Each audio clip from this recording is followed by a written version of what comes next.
नमस्कार, news foundation देख रहे हैं और मैं आपके साथ रंजन सिंह। बिहार के मुख्यमंत्री नीतीश कुमार इन दिनों लगातार आश्चर्य करने वाला काम कर रहे हैं। एक तरफ जहां तेजस्वी यादव के इफ्तार पार्टी में पहुंच जाते हैं, वहीं चिराग पासवान से भी मुलाकात करते हैं। चिराग पासवान भी उनको पैर छूकर उनका जो प्रणाम करते हैं उनको, और वहीं दूसरे दिन गृह मंत्री से मुलाकात करने के लिए पटना एयरपोर्ट पहुंच जाते हैं। हालांकि प्रोटोकॉल के तहत माना जाए तो राष्ट्रपति, उपराष्ट्रपति और प्रधानमंत्री के अलावा प्रोटोकॉल में ऐसा नहीं है कि वो गृह मंत्री से भी मुलाकात करें, लेकिन वो अचानक पहुंचते हैं, मुलाकात करते हैं और वीआईपी लॉन्ज में बात भी करते हैं। फिर बंगला खाली करते हैं और वशिष्ठ नारायण सिंह से मुलाकात करने, कई ऐसी बातें हैं, कई ऐसी चीज़ें हैं जो लगातार इन दिनों चल रहा है। मुख्यमंत्री क्या करने वाले हैं, क्या होगा आगे बिहार की सियासत में, ये बड़ा सवाल है। हम बात करेंगे, हमारे साथ पूर्व सांसद हैं और लोक जनशक्ति पार्टी रामविलास के वरिष्ठ नेता हैं अरुण कुमार। उनसे जानते हैं कि आखिरकार क्या चल क्या रहा है, बिहार की सियासत में क्या हो रहा है सर। देखिए, ये तो मैंडेट के विपरीत जो सरकार है, वो जिस दिन से नीतीश कुमार जी ने शपथ लिया है उसी दिन से ये कवच, विभिन्न तरह का कवच पहनने का प्रयास कर रहा है।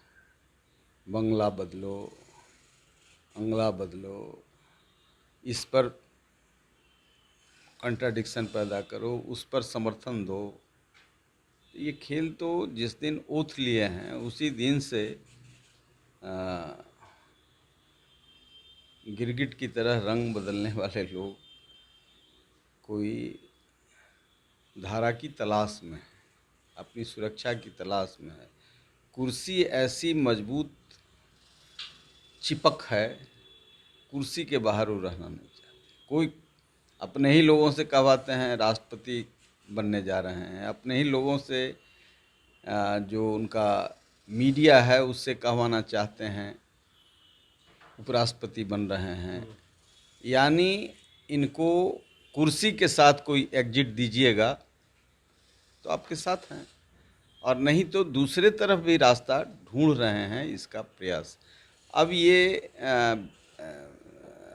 उन लोगों को निर्णय करना चाहिए जो मैंडेट के विपरीत इनको सत्ता में बैठाए हुए हैं। ये उन लोगों को निर्णय करना चाहिए कि जनता बिहार की कैसे कराह रही है। प्रतिदिन हत्या हो रहा है, लूट हो रहा है, बलात्कार हो रहा है, महंगाई चरम पर है, पुलिस प्रशासन की ज़्यादती अपने चरम पर है। तो ये सारे चीज़ों को सरकार झेल रही है, सरकार झेल रही है और झेलते हुए भी चीज़ें चल रही हैं। तो कवच है ये, बंगला बदलो। बंगला में रहते हुए बंगला हो सकता है, काम हो सकता था। नहीं, वो हो सकता है कोई तांत्रिक ने कहा हो, सूट नहीं कर रहा है। कोई नक्षत्र ग्रह के हिसाब से 2-3 बंगला कहता हो। तो राजा हैं, राजा को कुछ भी हो सकता है, और राजा संकट में है, राजा संकट में है। अभी 3 लेयर सुरक्षा है। हम लोगों का जो कॉमन सुरक्षा था उसको छीन लिए, तो सुरक्षित हैं, कोई कुकर्म नहीं किया है। उनके ऊपर तो कई बार कई जगहों पर हमला भी हो गया है। इसीलिए कह रहे हैं भगवान उनको बचाए। 3 लेयर सुरक्षा के बाद भी कितनी ज्यादती लोगों के साथ किया है, ताकत से अपनी कितनी ज्यादती किया है, इसकी आप कल्पना नहीं कर सकते हैं। और किस तरीके से रौंदा है। शिक्षक न्याय मांगे लाठी, बेरोजगारी के लिए रोड पर आए, भ्रष्टाचार आपकी बीपीएससी के संस्थान में है, सारे चयन सिलेक्शन में है, मनमानी आप बहाली करते हैं, उसके खिलाफ सड़क पर जनतांत्रिक अधिकार का प्रदर्शन करे तो लाठी। लाठी खाते खाते चूर हो गया है इनके अहंकार में। तो कहीं ना कहीं जो पीड़ा है वो जान जोखिम में डाल करके भी व्यक्त करता है। जैसे हमने एक बार पीड़ा को व्यक्त किया था तो छटपटाहट हुई थी, इनके चमचे बेलचे सब लगे हुए हैं कि अरुण कुमार को जेल हो जाए। तो जेल हो जाने से प्रतिक्रिया बंद करेगा नहीं लोग ना, कोई प्रशासनिक दुष्कर्म से लड़ेगा ना, अभी आपने देखा कोरोना में पूरे हिंदुस्तान में, पूरी दुनिया में सबसे अधिक बिहार के लोग मारे गए, सबसे अधिक बिहार के लोग प्रताड़ित हुए। चेन्नई से पटना, दिल्ली से पटना, मुंबई से पटना, हर जगह से पैदल लोग चल दिया और उसके हिस्से का राशि लूटा गया। जितने सेंटर बनाया गया उस सेंटर कागजी सेंटर था और जहां ईमानदार मुखिया था, एसडीओ ने, डीएम ने बनवाया, चूँकि उसको देना था, वो भी बेचारा क्या करता, उसको भी देना था, बड़े साहब को, राजा साहब को देना था और वो राजा साहब को माल जाता था। तो आज तो सब जगह प्रकट है।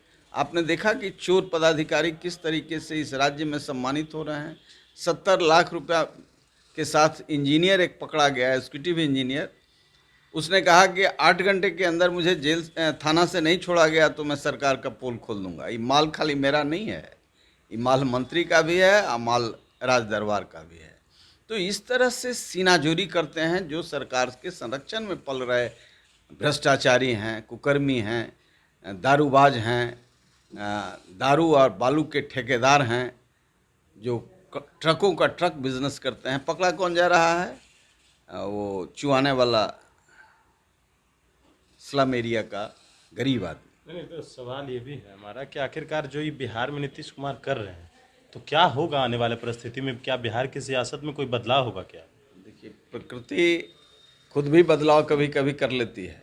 जनता यदि बिक जाए, जनता यदि बदल जाए, जनता यदि गुमराह हो जाए, निर्णय नहीं ले सका। हम इस लड़ाई को लड़ रहे हैं और नीतीश कुमार को सत्ता में लाने में अपनी पूरी जबानी लगाई, लेकिन जिस दिन मैंने महसूस किया नीतीश कुमार भ्रष्ट चरित्रहीन लोगों से घिर गए हैं, उसी दिन से हम बगावत में हैं। आज 11 केस है मेरे ऊपर। किडनैपिंग का भी केस नीतीश कुमार ने मेरे ऊपर कराया, राजद्रोह का भी केस मेरे ऊपर चल रहा है। ये पुलिस तलवा चाटती है और जो चाहे वो कर दे। मैंने जिस व्यक्ति को नहीं देखा उस पर पुलिस ने 307 चला दिया मेरे ऊपर। तो मैं लड़ रहा हूँ। नीतीश कुमार जानते हैं हमारे स्वभाव को कि ऐसे कुकर्मियों के सामने मेरी लाश भी झुकने के लिए तैयार नहीं। मैं तो मैं हूँ, मैं एक शिक्षक का बेटा हूँ और उसी हिसाब से मेरे ऊपर भी चिस्पा रहता अपराध का, भ्रष्टाचार का, सृजन घोटाले का, मुजफ्फरपुर बालिका गृह कांड जैसे चीज़ों में संलिप्त होने का, तो हम जेल में रहते, हम या समझौता इनसे कर लेते। आप भी करो, हम भी करेंगे, लेकिन मैं समझौता नहीं कर सकता। मैं कमिटमेंट के साथ इन चीज़ों में पब्लिक फील्ड में आया हूँ और इन चीज़ों से मैं समझौता नहीं। ये सब नाटक है, इनको तो इस्तीफा करके रास्ता प्रशस्त कर देना चाहिए अपने अन्य लोगों की। बनाओ, सरकार बनाओ भाई। मैं सक्षम नहीं हूँ। प्रतिदिन हत्याएं हो रही हैं, प्रतिदिन। आज ही हत्या हुआ है, एक जहानाबाद में, एक मसौड़ी में, दोनों एक ही परिवार का है। आप समझ जाइए। रोज बैंक डकैती, रोज बलात्कार, रोज केस 302 में केस नहीं ले रहा है। हफ्तों तक मर्डर केस में केस नहीं थाना ले रहा है। पूछेगा आका से, अपने दलालों से। कुछ ऐसे विधायक मंत्री हैं जिनके इशारे पर जो सत्ता का जूता उठाते हैं। इन लोगों का जमीर मर गया है, न्याय दिलाने के लिए राजनीति नहीं करते हैं। तो ऐसे लोगों से पूछेगा थाना। कई बार एसपी को कहना पड़ा है, एसपी आश्चर्य में पड़ जाते हैं, थाना नहीं ले रहा है। हम 4 दिन से घूम रहा है, तब फिर एसपी के इंटरफेरेंस से एफआईआर होता है। जिस राज्य की दुर्दशा ऐसी हो, आप कल्पना कर सकते हैं। ये आदमी समझ रहे हैं, माननीय मुख्यमंत्री नीतीश कुमार जी समझ रहे हैं। वैसे कोनो मुक्का मारता है, पड़ाका छोड़ता है तो उतने में डर जाते हैं, लेकिन ये वो समझ रहे हैं कि पब्लिक ओपिनियन हमारे पक्ष में नहीं है। तिकड़म से हम सत्ता में बने हुए हैं, सत्ता छोड़ना नहीं चाहते हैं। इन लोगों ने मुख्यमंत्री पूर्व हो जाएं तो उसके लिए राजशाही व्यवस्था किया है। 100 गो फोर्स रहेगा, बड़का गो क्वार्टर रहेगा, 10 गो स्टाफ रहेगा। मुख्यमंत्री की सुविधा कम नहीं होगी, लेकिन कम से कम बिहार जो गुर्बत में है, इनका ऑफिसर भोग संस्कृति को बढ़ाने के लिए दिल्ली में चला जाता है, दारू पीने के लिए दिल्ली में चला जाता है। इनका मंत्री और नेता दारू पीता है जाकर के बनारस में और दिल्ली में। आइए कानून पढ़ रहे हैं कि महात्मा गांधी बन रहे हैं। अरे महात्मा गांधी को तो उसी दिन मार दिया जिस दिन आपने गांधी मैदान में गांधी की मूर्ति रहते हुए एक बड़ा मूर्ति बनाया अपना नाम चमकाने के लिए। तो ये नकली लोग हैं। बाद में जनता समझे, हम ही बहुत दिन के बाद समझे, तब जनता क्या बेचारी समझेगी। बिल्कुल, तो जो सवाल थे हमने इनसे लिए हैं और देखिए कि आखिरकार बिहार में क्या कुछ बदलाव होगा, लेकिन जो वर्तमान स्थिति है उसकी व्याख्या इन्होंने कर दिया है कि किस प्रकार से थाना, पुलिस और तमाम जो सिस्टम है उसके बारे में बता रहे थे। गणेश फाउंडेशन के साथ नमस्कार।